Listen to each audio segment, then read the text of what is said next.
तपाईले आफ्नो स्क्रिनमा हेरिरहनु भएको छ विभिन्न ओडहरू दिएको छ ती ओडहरूसँग एट राखिएको छ एट भनेको प्रपोजिसन हो अर्थात् पार्ट अफ स्पिचको एउटा पार्ट हो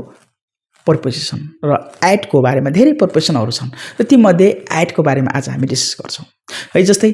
तपाईले एटको बारेमा अवश्य पनि युज गर्न सक्नुहुन्छ है जस्तै टाइमको लागि एटको युज गरिन्छ यसैगरी प्लेसको लागि एटको युज गरिन्छ त्यसमा आज हामी डिस्कस गर्दै छैनौं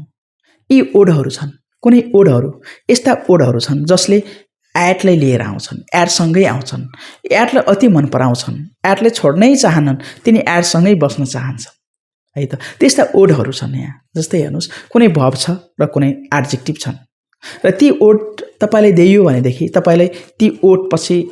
ड्याश दिइयो भने अवश्य पनि एट युज गर्नु होला किनकि यदि एड युज गर्नु भएन भनेदेखि तपाईले मार्क्स गेट गर्न सक्नुहुन्न त्यो एउटै फ्यामिली हो त्यसलाई कृपया ती ओडसँग तपाईले प्लिज एटको युज गर्नुस्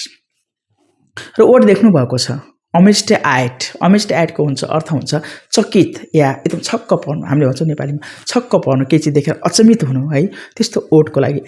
अमेज्ड एट युज गर्न सक्नुहुन्छ जस्तै I am amazed at your performance तपाईले यसरी भन्न सक्नुहुन्छ यसरी ओड सेन्टेन्स फर्म गर्न सक्नुहुन्छ त्यसैगरी एउटा सिमिलर मिनिङ दिने ओड अर्को हो एडजेक्टिभ हो अस्टोनिस्ड एट भनेको पनि अमेज्ड एट जस्तै हो है एकदमै चकित हुनु हो जस्तै she is astonished at his behaviour towards her यसरी तपाईले युज गर्न सक्नुहुन्छ यस्ता ओडहरूलाई सेन्टेन्समा अब यहाँ हेर्नुस् त गुड एट अनि एक्सलेन्ट एट स्किल्ड एट अनि प्रोफिसिएन्ट एट यी ओडहरू एकै प्रकारका ओड हुन् अर्थात् यसको मिनिङ सिमिलर हुन्छ यसको मिनिङ सिमिलर हुन्छ दक्ष राम्रो भन्ने कुनै काममा एकदमै राम्रो है त्यस्तो देखाउनलाई यी ओडहरूको युज गरिन्छ यी सबै एडजेक्टिभ हुन् जस्तै तपाईले भन्न सक्नुहुन्छ I am good at drawing You are excellent at speech. She is skilled at driving. He is proficient at dancing. यसरी ओडहरू हामी सेन्टेन्समा युज गर्न सक्छौं है र एटलाई हामी सँगसँगै लिएर हेर्न सक्छौं र तिनलाई अलग गर्नु हुँदैन किनकि यी ओडहरू एट एप्रोप्रिएट ओड हुन् है एटलाई अति नै माया गर्ने ओड हुन् यी ओडहरू तपाईले मिस गर्नु हुँदैन यी ओडसँग जस्तै यसको ठ्याक्कै अपोजिटमा आएको छ ब्याड एट भनेको गुड एटको ठ्याक्कै उल्टो अर्थात् एक्सलेन्ट एटको ठ्याक्कै उल्टो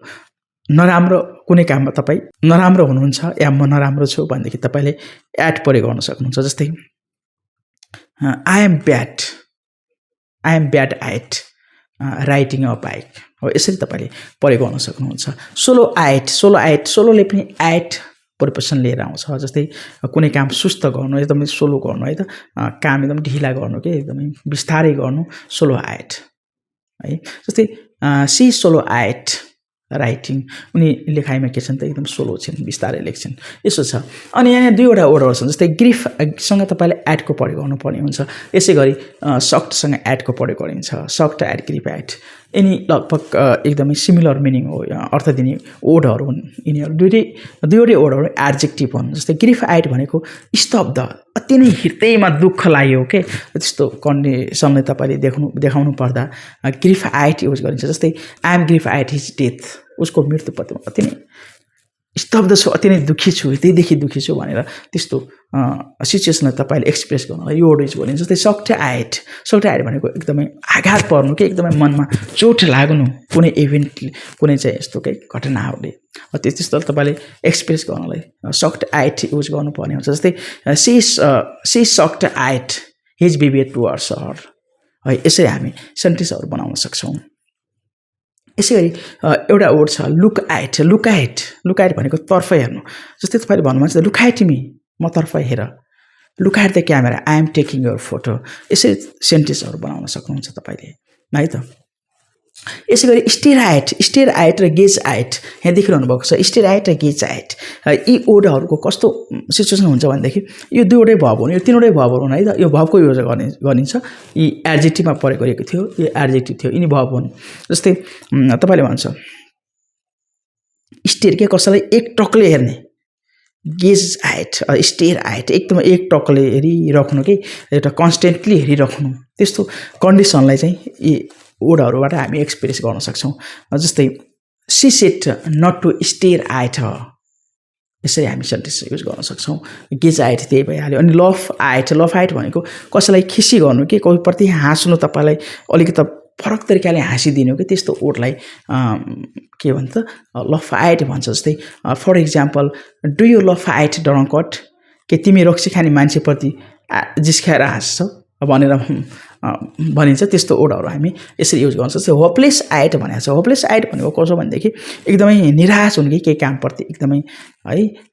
होपलेस हुनु, काम गर्दै गर्दा एकदमै डराउनु है, होपलेस हुनु है त म सक्दिनँ यस्तो काम गर्न भने त्यस्तो होपलेस आइट युज गर्न सक्नुहुन्छ। जस्तै I am hopeless at speech, म स्पिचमा अर्थात् स्पिच दिँदै गर्दा कस्तो हुन्छ चाहिँ होपलेस भइहाल्छु कि हो, त्यसो भनेको है। अनि यसै गरी विङ्क आइट भनेको आँखा झिम्काउनु अर्थात् कसैलाई इसारा गर्नु, त्यस्तो हुन्छ विङ्क आइट। जस्तै फर इक्जाम्पल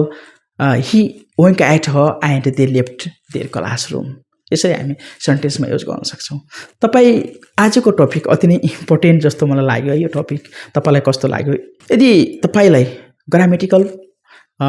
कन्टेन्टहरू आवश्यक छ है, तपाईँले चाहिँ कुनै ग्रामरमा चाहिँ अनक्लियर छ भने अवश्य पनि कमेन्ट गर्नुहोस्, अवश्य पनि म त्यसको रिस्पोन्स गर्नेछु। र हाउ टु लर्न इङ्ग्लिसमा तपाईँले प्र्याक्टिस गर्नुहोस् अवश्य पनि होइन। एउटा थोरैबाट धेरै कुराहरू गेन गर्न सकिन्छ। Perfect practice makes man perfect, good practice makes man perfect. राम्रो प्र्याक्टिस गरेपछि अवश्य पनि मान्छे पर्फेक्ट हुन्छ भनेर चाहिँ एउटा भन्ने भनाइ छ। तसर्थ हामीले always we have to practise how to learn English. Yes, speaking, reading, and listening are the most important for learning English.